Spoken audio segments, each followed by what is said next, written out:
ശബരിമല തീർത്ഥാടനവുമായി ബന്ധപ്പെട്ട് എല്ലാ മണ്ഡലകാലത്തും ഇത്തരം വിവാദങ്ങൾ ഉണ്ടാകുന്നു, അല്ലെങ്കിൽ ഇത്തരം പ്രതിഷേധങ്ങൾ ഭക്തരുടെ ഭാഗത്ത് നിന്നുണ്ടാകുന്നു. ഹൈന്ദവ സംഘടനകൾക്ക് പ്രതിഷേധിക്കേണ്ട സാഹചര്യം ഉണ്ടാകുന്നു എന്നുള്ളതാണ് ഇപ്പോൾ പ്രിയപ്പെട്ട പ്രേക്ഷകർ ദൃശ്യങ്ങളിൽ കാണുന്നത്. പൊന്നു 18-ാം പടിക്ക് തൊട്ട് താഴെ നിന്നുള്ള ദൃശ്യങ്ങളാണ്. നോക്കുക, എത്രത്തോളം ആശങ്കയുണ്ടാക്കുന്നതാണ് ആ ദൃശ്യങ്ങൾ എന്നുള്ളതാണ്. കാരണം ഭക്തജനങ്ങളുടെ തിരക്ക് ക്രമാതീതമായി ഉയരുന്നു. അവിടെ ഈ ഭക്തരെ നിയന്ത്രിക്കുവാൻ ഉള്ള പോലീസ് സംവിധാനങ്ങൾ കാര്യക്ഷമമല്ല എന്നുള്ളതാണ്. ഇത്രയും പോലീസ് ഉദ്യോഗസ്ഥർ മതിയോ ശബരിമല പോലെ ഒരു വലിയ തീർത്ഥാടന കേന്ദ്രത്തിൽ, ഭാരതത്തിലെ തന്നെ ഒരു വലിയ തീർത്ഥാടന കേന്ദ്രത്തിൽ ഇത്രയും പോലീസുകാർ പ്രാപ്തമാണോ എന്ന വളരെ പ്രധാനപ്പെട്ട ചോദ്യമുണ്ട്. മാത്രമല്ല, ഈ ഘട്ടത്തിൽ ദേവസ്വം ബോർഡിൻ്റെ പ്രസിഡന്റ് ഉൾപ്പെടെ കേന്ദ്രസേനയുടെ ആവശ്യത്തെപ്പറ്റി ചിന്തിക്കുമ്പോൾ എന്തുകൊണ്ട് വൃശ്ചിക മാസം 1-ാം തീയതി മുതൽ കേന്ദ്രസേനയുടെ സാന്നിധ്യം ശബരിമല സന്നിധാനത്തും പമ്പയിലും ഉൾപ്പെടെ ഉണ്ടായില്ല തുടങ്ങിയ നിരവധി ചോദ്യങ്ങൾ ഈ ഘട്ടത്തിൽ ഉയരുകയാണ്. ഇതിൽ പ്രിയപ്പെട്ട പ്രേക്ഷകർ ഓർക്കേണ്ടത്, എല്ലാ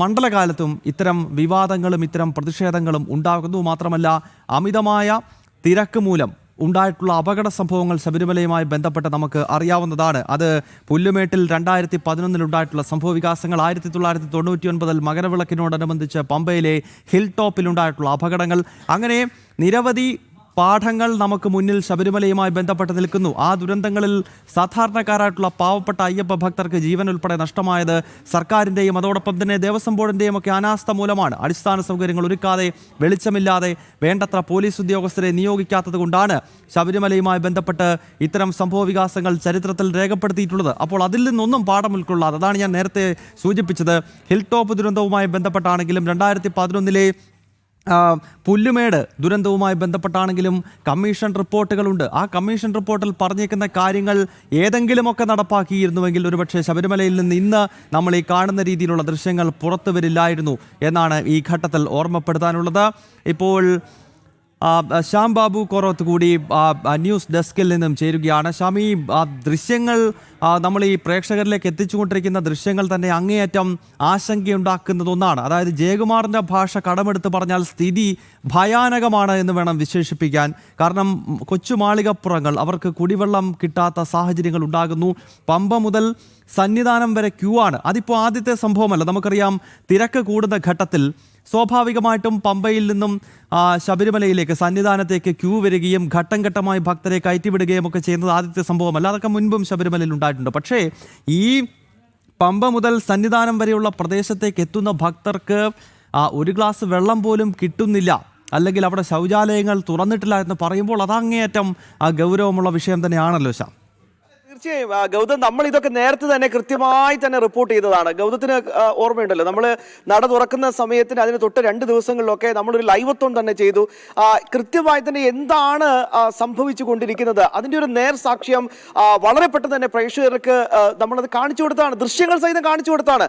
ഇതൊന്നും കണ്ടിട്ടില്ല, ഇതൊന്നും ചെയ്യുന്നില്ല എന്ന് പറഞ്ഞാൽ എന്തൊരു കഷ്ടമാണ് എന്നല്ലാതെ എന്താണ് ഇതിനെ വിശേഷിപ്പിക്കാൻ സാധ്യത? അതായത് നമ്മുടെ ലൈവത്തോൺ നടന്നത് നവംബർ മാസം 7-ാം തീയതിയാണ്. അതൊരു വെള്ളിയാഴ്ച ദിവസമായിരുന്നു. ഈ നട തുറന്നത് നവംബർ 17 ഇന്നലെയാണ്. അപ്പോൾ ആ ലൈവത്തോണിൽ നിന്നെങ്കിലും കാര്യങ്ങൾ ഉൾക്കൊണ്ടിരുന്നെങ്കിൽ അവർക്ക് സമയമുണ്ടായിരുന്നു. നവംബർ 7 എന്ന് പറഞ്ഞാൽ എത്ര ദിവസം ബാക്കിയുണ്ടായിരുന്നു? അല്ല, തീർച്ചയായും ഗൗതം, അത് തന്നെയാണ് ഏറ്റവും പ്രധാനപ്പെട്ട കാര്യം. ദൃശ്യങ്ങൾ സഹിതമാണ് ജനം TV പ്രേക്ഷകരിലേക്ക് എത്തിയത്. ഇതാണ് അവസ്ഥ. ഒന്ന് നന്നാക്കിക്കൂടെ? അടിസ്ഥാന സൗകര്യങ്ങളും ഒരു ശൗചാലയം അല്ലെങ്കിൽ വൃത്തി ഉള്ള ഒരു ഇടം, വിരിവെക്കാനുള്ള ഒരു ഇടം ഉണ്ടാക്കുക, അല്ലെങ്കിൽ ഈ പോകുന്ന സ്ഥലത്തൊക്കെ അത്യാവശ്യം വേണ്ട കുടിവെള്ളം ഉൾപ്പെടെയുള്ള കാര്യങ്ങൾ ഒന്ന് ഒരുക്കി കൊടുക്കുക. ഇതൊന്നും ചെയ്യാതെ വലിയ രീതിയിൽ വീരവാദങ്ങൾ മുഴക്കി അവലോകന യോഗങ്ങൾ ഞങ്ങളിതാ കൂടുകയാണ് എന്നൊക്കെ പറയുക എന്നല്ലാതെ, അന്ന് പോയി ചായയും അണ്ടിപ്പരിപ്പും കഴിച്ച് തിരിച്ചു പോരുക എന്നല്ലാതെ ഒരു തരത്തിലും ഒന്നും ചെയ്യാത്തൊരവസ്ഥ. അത് കഷ്ടം എന്നല്ലാതെ എന്ത് പറയാനാണ് എന്നതാണ് ഏറ്റവും പ്രധാനപ്പെട്ട കാര്യം. എന്നോടൊപ്പം അല്ലേട്ടൻ കൂടി ചേരുന്നുണ്ട്. അല്ലേട്ടാ, ഇത് നിരന്തരം തുടരുന്നൊരു അവഗണന, ഇതിനൊരു അറുതി വരുന്നില്ല. ഇത് ഇപ്പോഴും ഈ ദൃശ്യങ്ങളൊക്കെ കണ്ടു നോക്കൂ, എത്ര കഷ്ടപ്പെട്ടാണ് ഭക്തർ അവിടെ. സത്യം പറഞ്ഞാൽ ഇതൊക്കെ സഹിക്കുക എന്നുള്ളത് മനഃപൂർവ്വം ഒരു അവഗണനയുടെ ഭാഗമായിട്ട് കൂടിയല്ല ഇത് ചിത്രീകരിക്കേണ്ടത്. തീർച്ചയായും നേരത്തെ പറഞ്ഞ പോലെ നമ്മൾ ലൈവത്തോൺ ചെയ്തു. അനന്തപുരിയിൽ നിന്ന് പമ്പ വരെയുള്ള പ്രശ്നങ്ങൾ, ഇടത്താവളങ്ങളുടെ പ്രശ്നങ്ങൾ, അടിസ്ഥാന സൗകര്യങ്ങളുടെ അഭാവം, ഇതെല്ലാം കൃത്യമായിട്ട് റിപ്പോർട്ട് ചെയ്തു. അതിനെ തുടർന്ന് ഹൈക്കോടതി പോലും ഇതിൽ ഇടപെട്ടു. ഹൈക്കോടതിയുടെ ചില വ്യക്തമായിട്ടുള്ള നിരീക്ഷണങ്ങൾ ഉണ്ടായിരുന്നു. അടിസ്ഥാന സൗകര്യങ്ങൾ ഏർപ്പെടുത്തണം. കാരണം ഹൈക്കോടതിക്ക് ബോധ്യപ്പെട്ടു, സാധാരണ ശബരിമല തീർത്ഥാടനം നടക്കുന്ന സമയത്ത് എന്തൊക്കെ മുന്നൊരുക്കങ്ങൾ എടുക്കും, അതൊന്നും ഇപ്രാവശ്യം ഉണ്ടായിട്ടില്ല. ഇപ്പോൾ ആഗോള അയ്യപ്പ സംഗമം നടത്തി. ഒരുപാട് ധൂർത്ത് നടത്തി. ആ ചെലവഴിച്ച കോടികൾ, എനിക്ക് തോന്നുന്നത് ഏകദേശം 10 കോടിയോളം രൂപ ചെലവഴിച്ചു. ആ ചെലവഴിച്ച കോടികൾ ഈ അടിസ്ഥാന സൗകര്യങ്ങൾ ഏർപ്പെടുത്തുന്നതിന് വേണ്ടി ചെലവഴിച്ചിരുന്നെങ്കിൽ അയ്യപ്പ ഭക്തർ ഇത്രയും ബുദ്ധിമുട്ടില്ലായിരുന്നു. നോക്കൂ, ഇന്നലെ രാത്രി തന്നെ 11-11:30 മണിയായ സമയത്ത് മുംബൈയിൽ നിന്ന് വന്ന അയ്യപ്പ ഭക്തർ, എനിക്ക് പരിചയമുള്ള ആളുകളാണ്, ഡോംബിവല്ലിയിൽ നിന്നും കല്യാണം എന്നൊക്കെ വന്ന അയ്യപ്പ ഭക്തർ, അവരവിടെ കിടന്ന് നിലവിളിക്കുകയാണ്. കാരണം ഈ ശബരിപീഠത്തിൽ അങ്ങോട്ടും ഇങ്ങോട്ടും അനങ്ങാൻ പറ്റാത്തൊരവസ്ഥയാണ്. അവർക്ക് മുന്നോട്ട് മൂവ് ചെയ്യാൻ പറ്റുന്നില്ല. അപ്പോൾ അവരുടെ കൂടെ കൊച്ചു കുട്ടികളുണ്ട്, കൊച്ചു അയ്യപ്പന്മാരുണ്ട്, കൊച്ചു മാളികപ്പുറങ്ങളുണ്ട്. അവർക്ക് ഭക്ഷണം പ്രൊവൈഡ് ചെയ്യാൻ പറ്റുന്നില്ല, അവർക്ക് വെള്ളം കുടിക്കാൻ പറ്റുന്നില്ല, അതിനുള്ള സൗകര്യങ്ങളൊന്നും ഏർപ്പെടുത്തിയിട്ടില്ല. നേരത്തെ നോക്കൂ, അയ്യപ്പ സേവാ സംഘമൊക്കെ സൗജന്യമായിട്ട് വെള്ളം വിതരണം ചെയ്തില്ല. ഈ സന്നദ്ധ സംഘടനകളെ ഒന്നും അങ്ങോട്ട് അടുപ്പിക്കില്ല. എല്ലാ സന്നദ്ധ സംഘടനകളെയും അവിടുന്ന് അടിച്ച് താഴെ ഇറക്കുന്ന ഒരു വല്ലാത്തൊരു കുശാഗ്ര ബുദ്ധിയുണ്ട്. സന്നദ്ധ സംഘടനകൾ എന്തോ അയ്യപ്പ ഭക്തർക്ക് ഇങ്ങനെ സൗജന്യമായിട്ട് സേവനം നടത്തി അതിൽ നിന്ന് എന്തൊക്കെയോ തട്ടിമടത്തുന്നതാണല്ലോ കോടതിയെ ധരിപ്പിച്ചത്. പക്ഷെ നമുക്ക് യാഥാർത്ഥ്യം എന്താണെന്ന് കൃത്യമായിട്ട് അറിയാലോ. ഇവന്മാർ ഈ പപ്പടത്തു നിന്ന് പോലും കൈയിട്ട് വാരുന്ന ഒരു അവസ്ഥയാണ് ശബരിമലയിലുള്ള ദേവസ്വം ബോർഡ് കാണിക്കുന്നത്, പ്രത്യേകിച്ച് ശബരിമല തീർത്ഥാടകരോട്. മാത്രമല്ല, നോക്കൂ, അവിടെ എന്തോ ജർമ്മൻ പന്തൽ കെട്ടിയെന്നാണ് പറയുന്നത്, അല്ലേ?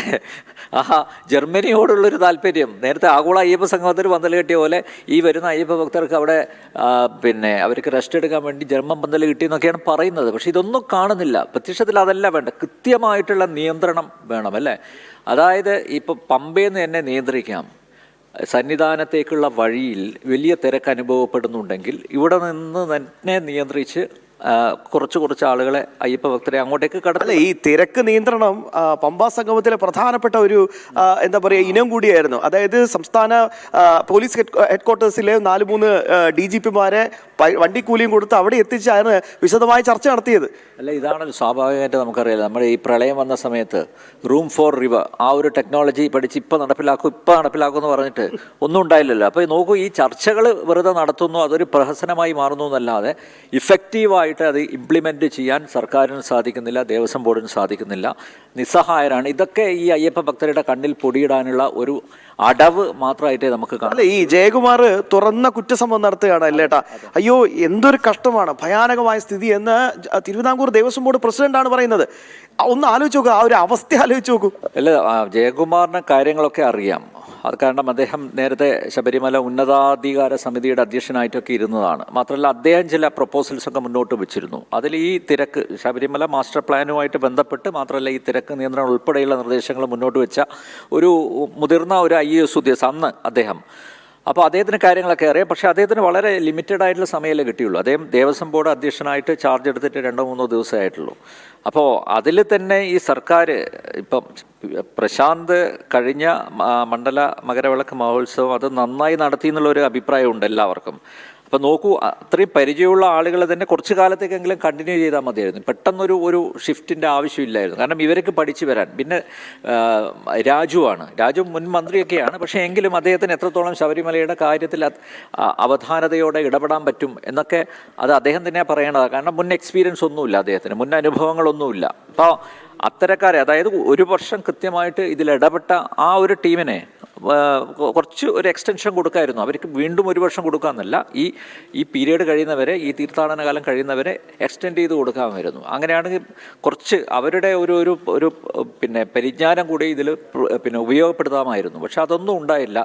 ഇത് ആത്യന്തികമായിട്ട് എന്താ എനിക്ക് തോന്നുന്നത്, ഞാൻ മനസ്സിലാക്കുന്നത് ശബരിമല തീർത്ഥാടന പൊളിക്കുക എന്നുള്ളതാണ്. അത് അവതാളത്തിലാക്കുക ബോധപൂർവമായിട്ടുള്ള ഒരു നീക്കമാണോ എന്ന് സംശയിക്കുന്നു. പലരും ഇപ്പം പല സ്ഥലങ്ങളിൽ, ഇപ്പം എനിക്ക് തോന്നുന്നു പന്തളത്തൊക്കെ നെയ്യഭിഷേകം നടത്തി പിരിഞ്ഞു പോവുകയാണ്, സന്നിധാനത്തേക്ക് കയറാതെ. ആ ഒരു അവസ്ഥ ഒന്ന് ആലോചിച്ച് നോക്കുക. ഇത്രയും മാല ഊരി വെച്ച് പോകുന്നു. കഴിഞ്ഞ മുമ്പത്തെ തവണയാണെന്ന് തോന്നുന്നു, അല്ലേ? ആ സമയത്തായിരുന്നു അയ്യപ്പ ഭക്തർ ഈ തിരക്ക് കാരണം അവർക്ക് മല കയറാനാവാതെ അവരുടെ മാല പമ്പയിൽ ഉപേക്ഷിച്ചിട്ട് അവർ തിരിച്ചു പോയിട്ടുണ്ട്. പലരുടെയും സൗണ്ട് ബൈറ്റ്സ് നമുക്ക് കിട്ടിയതാണ്, അല്ലേ? പലരും കരഞ്ഞുകൊണ്ട് പറഞ്ഞതാണ്. കാരണം നോക്കൂ, 41 ദിവസം വ്രതം നോറ്റ് ആണ് അയ്യപ്പ ഭക്തർ എത്തുന്നത്, അല്ലേ? അയ്യപ്പന് ഒരു നിമിഷമേ കാണാൻ പറ്റുള്ളൂ അവർക്ക്. ഇപ്പോൾ അതുപോലും അതിനുള്ള സാഹചര്യം പോലും ഉണ്ടെന്ന് തോന്നില്ല. ഇപ്പോൾ നോക്കും, മാധ്യമങ്ങളെപ്പോലും ആ തിരുനടയിൽ നിന്ന് മാറ്റിയിരിക്കുകയല്ലേ. സാധാരണ നമ്മൾ ഈ കൊടാനുകൂടി അയ്യപ്പ ഭക്തരുണ്ട് നമ്മുടെ ലോകത്ത് എമ്പാടും. അവരിലേക്ക് ഈ ദീപാരാധനയും അതുപോലെ ഈ ഹരിവരാസനവും അല്ലെ കൃത്യമായിട്ട് ജനൻ TV കൃത്യമായിട്ട് നമ്മളതൊരു എന്താ പറയുക, ഒരു അനുഷ്ഠാനം പോലെ കൊണ്ട് നടക്കുക.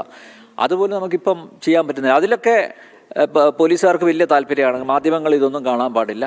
പക്ഷേ എന്തുകൊണ്ട് ഈ അയ്യപ്പ ഭക്തർ അനുഭവിക്കുന്ന ബുദ്ധിമുട്ട് അതിൽ എന്തുകൊണ്ട് ഇടപെടുന്നില്ല? ഇങ്ങനെ എല്ലാവരെയും അവിടുന്ന് അകറ്റി നിർത്തിയ 2019 ഈ കാട്ടുകുള മുഴുവൻ നടത്തിയത്. അതും കൂടി നമ്മുടെ മനസ്സിൽ കാണണം. എന്തിനാണ് ഈ കുറ്റകരമായ വീഴ്ചകൾ വരുത്തുന്നത് എന്തിനാണ് എന്ന ചോദ്യത്തിന് ഉത്തരങ്ങൾ വന്നുകൊണ്ടിരിക്കുകയാണല്ലേ ഏട്ടാ. ആത്യന്തികമായി ഹിന്ദുക്കളുടെ ആചാരങ്ങൾ, അനുഷ്ഠാനങ്ങൾ അതിൻ്റെ കടക്കിൽ കത്തിവെക്കുന്ന ഒരു സമീപനം ഈ ഇടത് സർക്കാർ അധികാരത്തിലെത്തിയത് തൊട്ട് നമ്മൾ കണ്ടുവരുന്നതാണ് അല്ലേ. വളരെ പ്രത്യക്ഷത്തിൽ തന്നെ നമ്മുടെ മുന്നിൽ ഉദാഹരണങ്ങളുണ്ട്. ഹൈന്ദവ സംഘടനകളുടെ ഭാഗത്തു നിന്ന് നിരന്തരം ഇടപെടലുണ്ടായിട്ടും പ്രക്ഷോഭം നയിച്ചിട്ടും വലിയൊരളവോളം അതിനൊരു ഒരു ഒരു ഒരു ഒരു അറുതി വരുത്താനൊക്കെ സാധിച്ചിട്ടുണ്ട്, സംഘടനകളുടെ സജീവമായ ഇടപെടൽ കാരണം മാത്രം. പക്ഷേ എങ്കിലും ഉള്ളിൻ്റെ ഉള്ളിൽ ഇവനൊന്നും മര്യാദയ്ക്ക് കാണണ്ട എന്നുള്ളൊരു ആറ്റിറ്റ്യൂഡാണ്, അങ്ങനെയുള്ളൊരു സമീപനമാണ്, നിലപാടാണ് ദേവസ്വം ബോർഡിനും സർക്കാരിനുമുള്ളത്. പ്രത്യേകിച്ച് നോക്കൂ, ഈ പ്രതിക്കൂട്ട് നിൽക്കുകയാണല്ലോ ദേവസ്വം ബോർഡ് സർക്കാരും എല്ലാം. അത്രമാത്രം കൊള്ളയാണ് നടത്തിയിരിക്കുന്നത്, അയ്യപ്പൻ്റെ മുതലാണ് അടിച്ചു കൊണ്ടുപോയിരിക്കുന്നത്. അപ്പോൾ ആ ഒരു വീഴ്ചയിൽ നിന്നെങ്കിലും കരകയറാൻ വേണ്ടി ഇക്കുറി തീർത്ഥാടനം വളരെ സുഗമമാക്കുന്നതാണ് എന്നെപ്പോലുള്ള ആളുകളൊക്കെ കരുതിയത് കേട്ടോ. അയ്യപ്പ ഭക്തൻ എന്ന നിലയിൽ അയ്യപ്പ ഭക്തർക്ക് പ്രാഥമിക സൗകര്യങ്ങളെങ്കിലും അടിസ്ഥാന സൗകര്യങ്ങളും ഏർപ്പെടുത്തുന്നതാണ് ഞങ്ങളെപ്പോലുള്ളവരൊക്കെ പ്രതീക്ഷിച്ചത്. പക്ഷെ അത് മൊത്തം പൊളിച്ചിരിക്കുകയാണ്, പാളിച്ചാണ്. ശ്യാമ ഇത് നോക്കൂ, വർക്കിംഗ് ഡേ ആണ് അല്ലേ, വർക്കിംഗ് ഡേ ആണ്. ഇനി പിന്നെ വെള്ളിയാഴ്ച, ശനിയാഴ്ച, ഞായറാഴ്ചയൊക്കെ അയ്യപ്പ ഭക്തർ ഒഴുകും. അപ്പോൾ എന്ത് ചെയ്യും, ഇതിനെന്ത് സൗകര്യം വരുത്തും? ഒരുപക്ഷെ കേരള പോലീസിന് സാധിക്കുന്നില്ല, കേന്ദ്രസേന ഇറങ്ങട്ടെ. അല്ല, അവിടെയും പ്രശ്നമുണ്ട്. കാരണം കേന്ദ്രസേനയെ വിളിച്ചത് ഇതാ മെഞ്ഞാന്നാ. അപ്പോൾ കേന്ദ്രസേന വരണോ ഇനിയിപ്പോൾ ഈ അടിസ്ഥാന സൗകര്യങ്ങളൊക്കെ ഒരുക്കാൻ? എന്നാൽ പിന്നെ ഈ പണിക്ക് പറ്റില്ലെങ്കിൽ ഇതങ്ങ് വിട്ടുകൊടുത്തൂടെ, കേന്ദ്രം നോക്കട്ടെ. അല്ല, ഇങ്ങനെ പോവുകയാണെങ്കിൽ ഇവിടെ നിയന്ത്രണം ഏർപ്പെടുത്താൻ പറ്റുന്നില്ലെങ്കിൽ, ഈ തിരക്ക് നിയന്ത്രിക്കാൻ പറ്റുന്നില്ലെങ്കിൽ ഒരുപക്ഷെ സ്റ്റാമ്പേഡിലേക്ക് പോകും. സ്റ്റാമ്പേഡ് ശബരിമലയിൽ ഉണ്ടായിട്ടതാണ്. ഞാൻ ഓർക്കുകയാണ് ഇപ്പോഴും, ഞാൻ സൂര്യ ടി വിയിലുള്ള സമയത്ത് ആദ്യമായിട്ട് ഈ മണ്ഡല മകരവിളക്ക് ലൈവ് ചെയ്ത സമയത്ത്, അന്ന് ഇത് കഴിഞ്ഞിറങ്ങി വന്ന സമയത്ത് വലിയ സ്റ്റാമ്പേഡ് നടന്നതാണ്, ശബരിമല സാക്ഷ്യം വഹിച്ചതാണ്. അപ്പോൾ അതുപോലുള്ള ഒരു സ്റ്റാമ്പേഡ് ഒരുപക്ഷെ ദുരന്തം ഉണ്ടാകാനുള്ള സാധ്യത നമുക്ക് തള്ളിക്കളയാൻ പറ്റില്ല. കാരണം കൊച്ചു അയ്യപ്പന്മാർ, കൊച്ചു മാളികപ്പുറങ്ങളൊക്കെയാണ് ഉള്ളത്. മറ്റവർക്ക്, മുതിർന്നവർക്ക് എങ്ങനെയെങ്കിലും രക്ഷപ്പെട്ടു പോകാം, പക്ഷെ ഇവർക്കൊന്നും ചെയ്യാൻ പറ്റില്ല.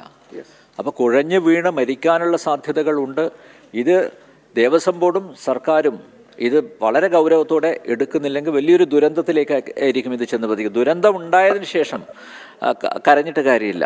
അപ്പോൾ അതുകൊണ്ട് കൃത്യമായിട്ടുള്ള നടപടിയാണ് ഞങ്ങൾ ആവശ്യപ്പെടുന്നത്. ജനം TV പ്രത്യേകിച്ച് അയ്യപ്പ ഭക്തരുടെ കൂടെ നിൽക്കുന്ന ഒരു മാധ്യമം എന്ന നിലയിൽ ഞങ്ങൾക്ക് ശക്തമായി ആവശ്യപ്പെടാനുള്ളത്, അടിയന്തരമായിട്ട് സർക്കാരും ദേവസ്വം ബോർഡും ഇക്കാര്യത്തിൽ ഇടപെടണം.